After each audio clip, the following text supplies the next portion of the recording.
Hello, everyone. Welcome to Inside the Lab, the NFL live show we do every Sunday at noon. I am joined by Matthew Friedman and Ian. Let's get his video up. Ian, where are you, buddy? There he is. Okay, I got Friedman and Ian with me. In the show, we go over some of the notable injury news that we just got in the last hour or so or earlier this morning. We'll talk about projection changes, how it's going to affect these teams, these players in these games, and then we'll end the show with your questions. So thanks for joining us. If you're on Fantasy Labs or you're on our YouTube page, there should be a chat where you can just go ahead and ask your questions. I will compile those as the show goes on, and we will get to those at the end of the show. I will spend 4 or 5 minutes on those. All right, let's jump into injury stuff.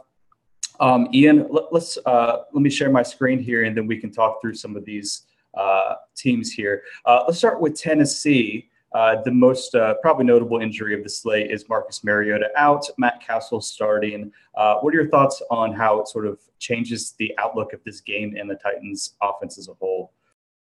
Yeah, I mean, it certainly doesn't help. We've seen the impact Mariota is able to bring to any game with his legs, and that's not something that Matt Castle was able to do.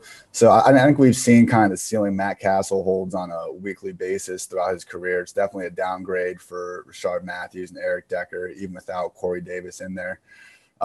As far as game script goes, you'd think that they might try to pound DeMarco and Henry a little bit more often. But I think one important thing to note is that last year in Castle's lone start in Week 17, he still did feed the ball to Rishard Matthews. So it might not be as appetizing of a matchup as we saw before, but he's still getting this Titans secondary that we were pretty low on when Mariota was in there. So might be a little more contrarian to play Rishard this week, but still some upside there.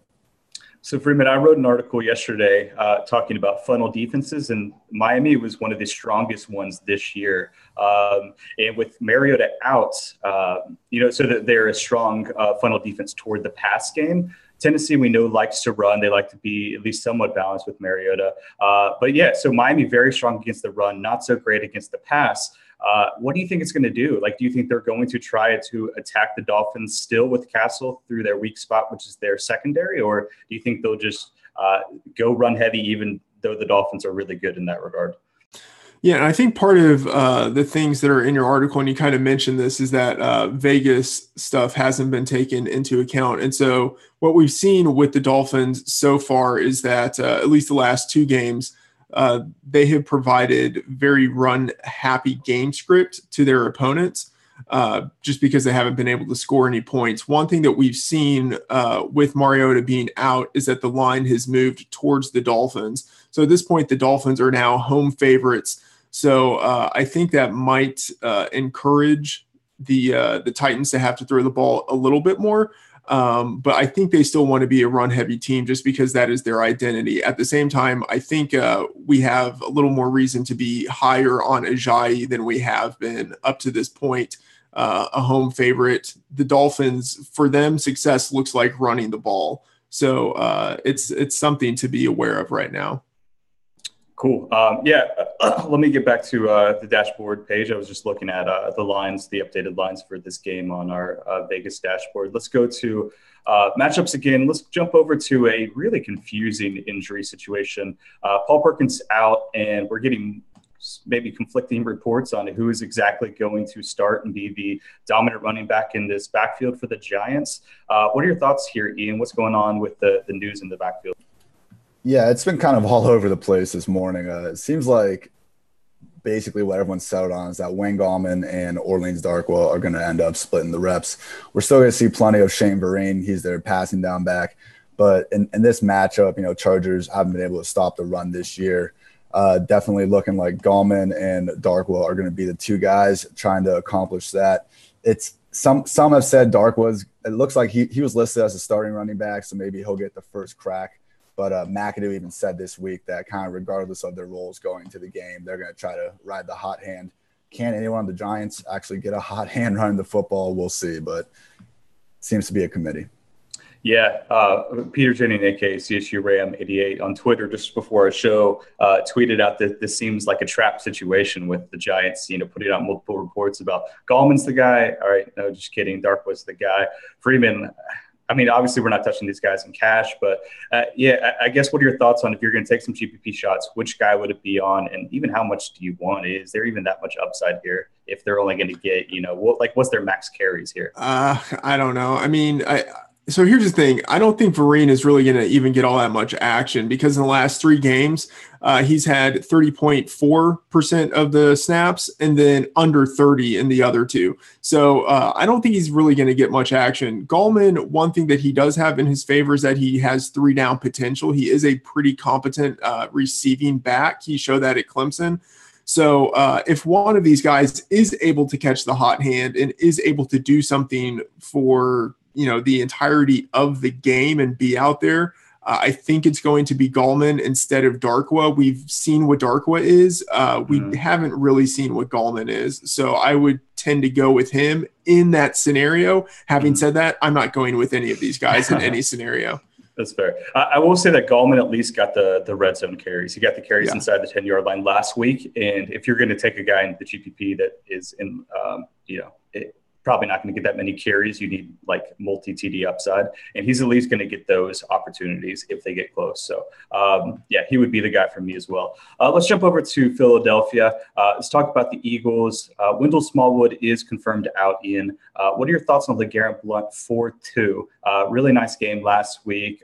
Ridiculous yards per carry mark going against a tough Arizona Cardinals defense. What are your thoughts on the Eagles offense this week?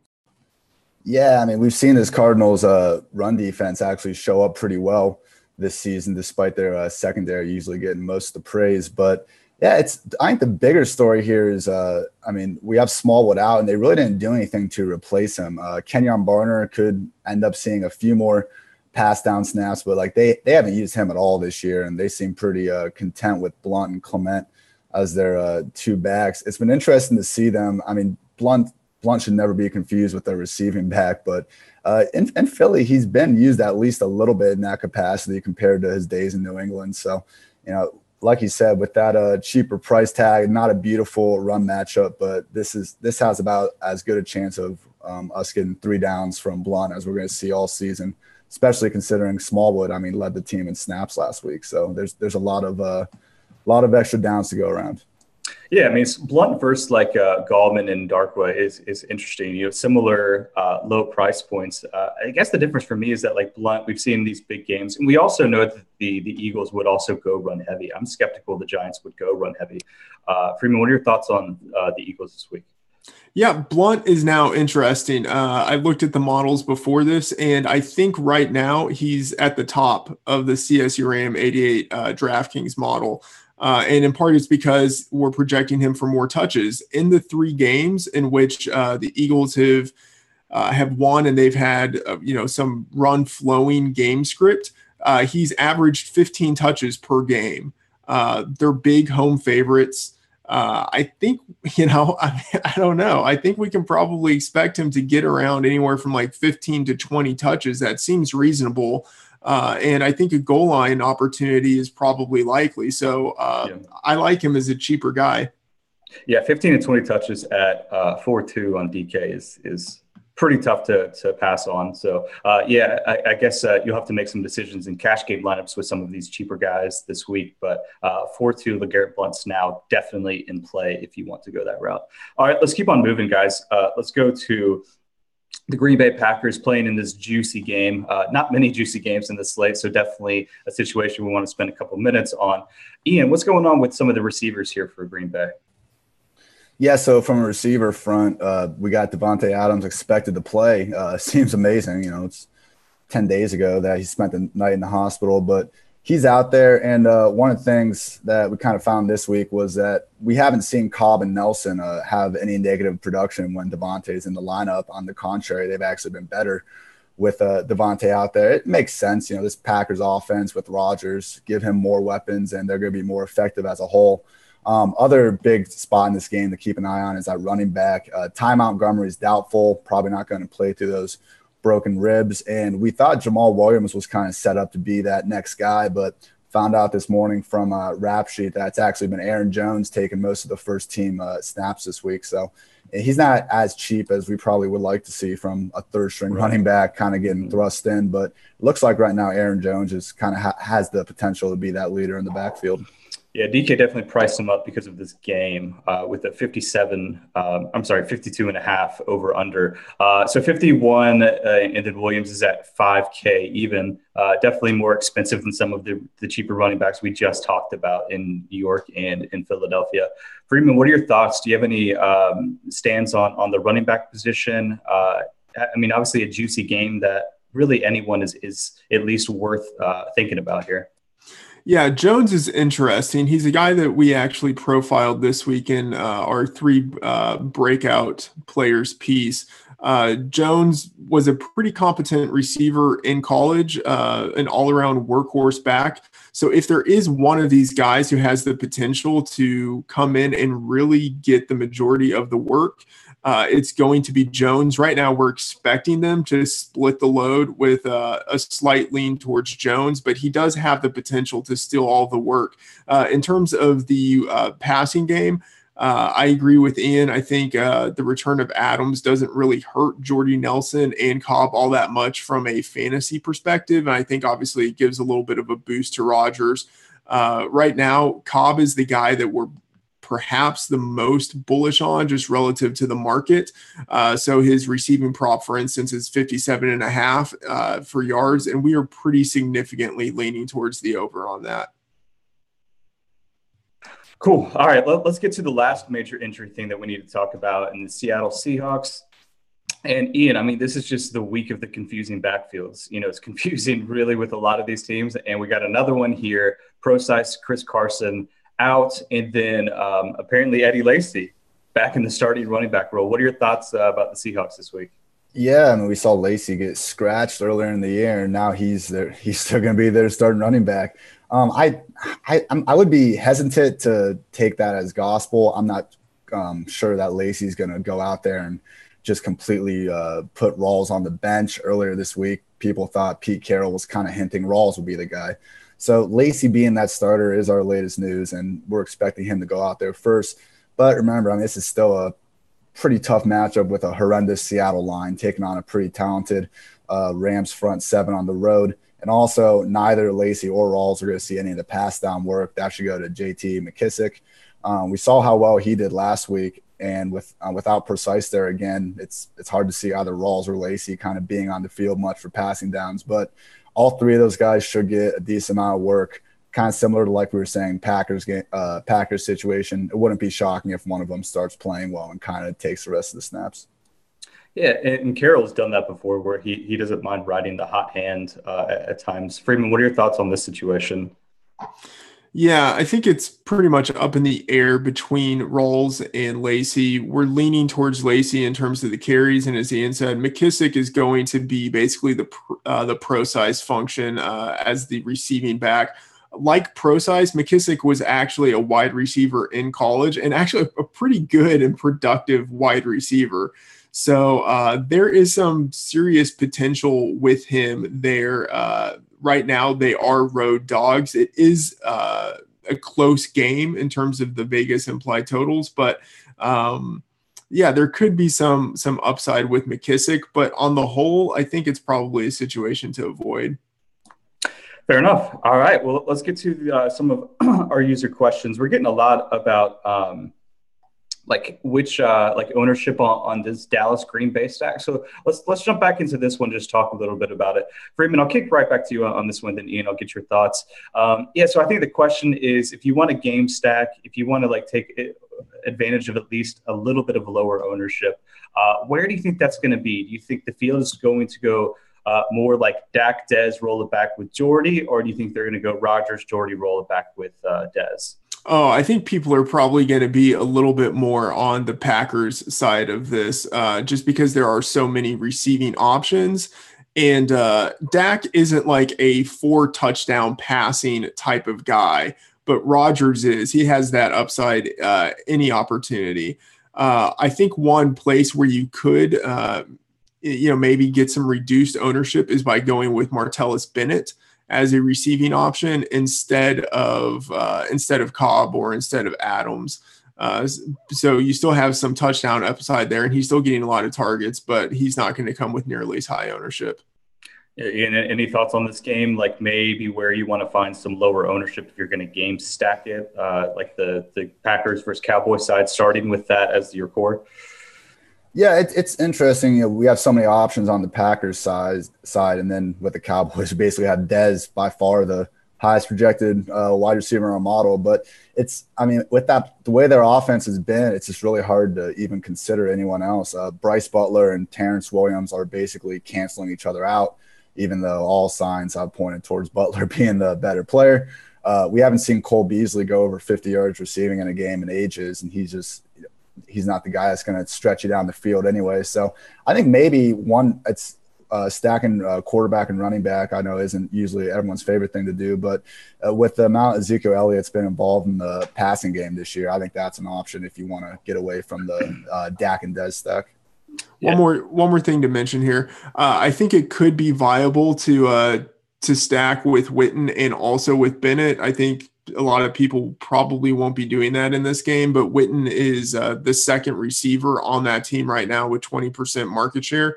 And then I also don't mind Terrence Williams as a low-owned guy who has upside against a secondary that is really bad. All it takes from him is just one long touchdown. Cool. All right, let's move to a couple other questions. But first, I wanted to definitely shout out and direct you guys to a really cool place, the Action Network. If you haven't seen, we are merging with a couple other really awesome sites, Sports Insights among them. And we are launching a newsletter at the Action Network. You can find that at theaction.io. So if you haven't gone there and signed up for the newsletter, not sure what you're waiting for, but really is going to be really awesome. Really, really excited to launch that in the next little bit. So definitely go do that right after this. All right, well, let's keep on moving on some of these questions here. San Francisco 49ers getting some questions because not great teams here. The 49ers versus the Colts could be potentially like fast-paced game. Could be some fantasy goodness. What are our thoughts on we're getting some questions particularly on the 49ers receiving core, but just this game in general. Ian, I'll kick to you first on that. Yeah, it's unfortunate. I know we all wanted Lord Aldrich to be there at 3,100, but he's looking like he's going to be their fourth receiver. Marquise Goodwin has had 4 concussions in 16 months, and he's going to play this week anyway. So Pierre Garçon's going to be that guy in San Francisco. I think he's looking like the clear-cut guy we should be going after. This is probably his best matchup of the season. We saw Vontae Davis in his first week back last week give up over 100 yards on about 6 targets into his area. So he's not that same lockdown corner we might have grown used to seeing in years past, or at least right now.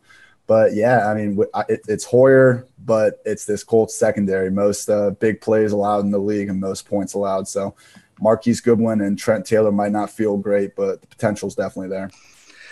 I mean, a lot of guys that you at least have to think about, whether it's Garcon, Hoyer, is the guy that's getting buzz for sure. And then even on the other side, rolling it back with T.Y., you could go T.Y. Brissett, and even Frank Gore is got to at least be thought about, going against this 49ers team that is playing really fast the last 2 weeks. Freeman, what are your thoughts on this game?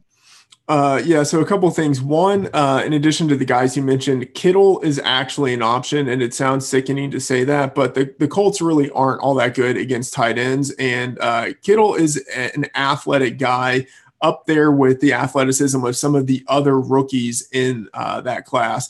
And then another thing, if there are some spillover questions, I'm also going to be doing a Twitter Q&A right after this, so something to keep in mind, and Matt F. the Oracle on Twitter for that. Cool. Let's keep on going. Let's talk about, we're getting some questions on some of these cheaper tight ends. So ones that are standing out to us, especially in our models, guys that I think are interesting, or Austin Seferian-Jenkins with the Jets. He's a guy that we've talked about quite a bit. And then Evan Ingram with the Giants. Some of these in the lower range. Delaney Walker obviously is probably going to be not as much in play without Marcus Mariota.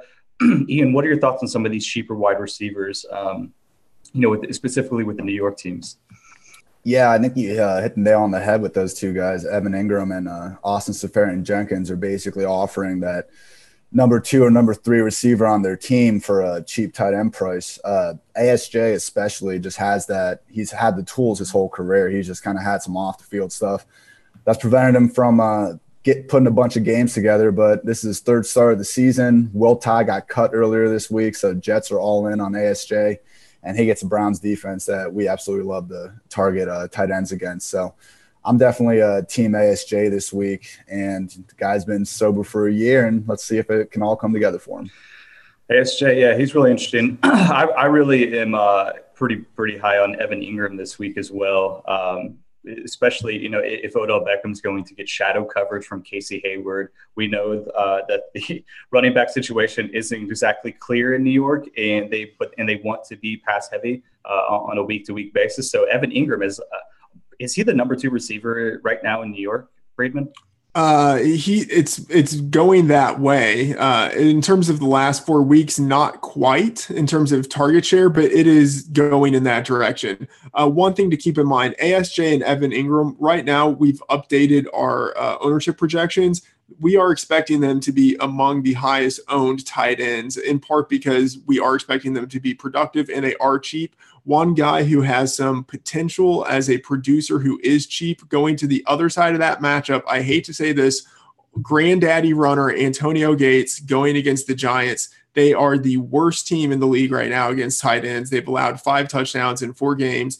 People are going to like a lot of other players in that game, including Hunter Henry. Antonio Gates right now is running more snaps, running more routes, playing more snaps, getting more targets inside the 10-yard line. Hunter Henry is probably the better play, but I think Antonio Gates actually might be likelier to score a touchdown. All right, let's get to 2 more questions here, and then we'll get out of here. Let's go to the Oakland Raiders. Obviously playing with EJ Manuel this week. They are at home. We know the Ravens have some not great splits, home road splits, especially even defensively. EJ Manuel, Amari Cooper, Crabtree, Jared Cook, even as that cheaper tight end, maybe a pivot from Ingram. Well, what are your thoughts on this team, Friedman?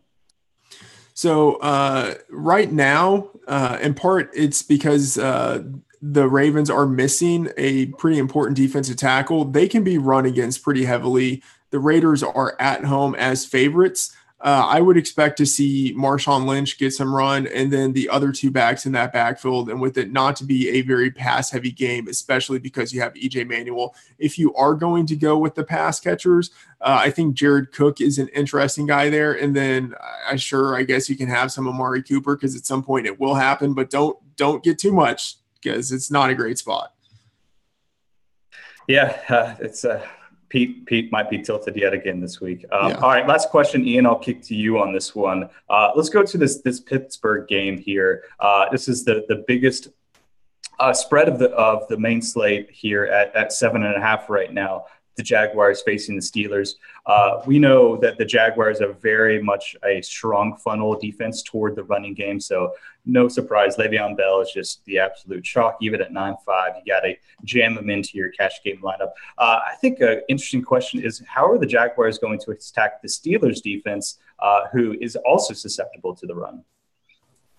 Yeah, I think they're going to try to pound Fournette right down their throats all game. We saw the one game this year where the Jaguars got blown out against the Titans. Fournette had a season low 16 touches. But, I mean, if that's your worst-case scenario for the guy, it's not terrible. And like you said, we've seen this Steelers defense basically get gashed by everyone except Isaiah Crowell this season. No one they've played has really had the bell cow back like Fournette, who will get 20 to 25 touches if his team's doing well. We saw Jordan Howard kind of come the closest to having that treatment and saw how that went. But, you know, definitely it's tough to get behind a road dog with a spread this big. And Steelers do play better, a little bit better at home historically. But I'm definitely not afraid of this Steelers defensive line when it comes to Fournette. Awesome. Okay, we're going to end it there. Thank you guys for joining us as always. And please, definitely go follow Action Network HQ on Twitter. It's at Action Network HQ. And then theaction.io is where that landing page where you can sign up for our newsletter. I'll drop both of those links into the chat for this video here. So you guys can just click and go do that. So please do that. And also hop over to Friedman's Twitter feed. He's going to continue to answer your questions. If we didn't get to yours, he will try his best to get to all of them. So thanks again for listening or watching, and good luck in week 5. We'll talk to you guys next week.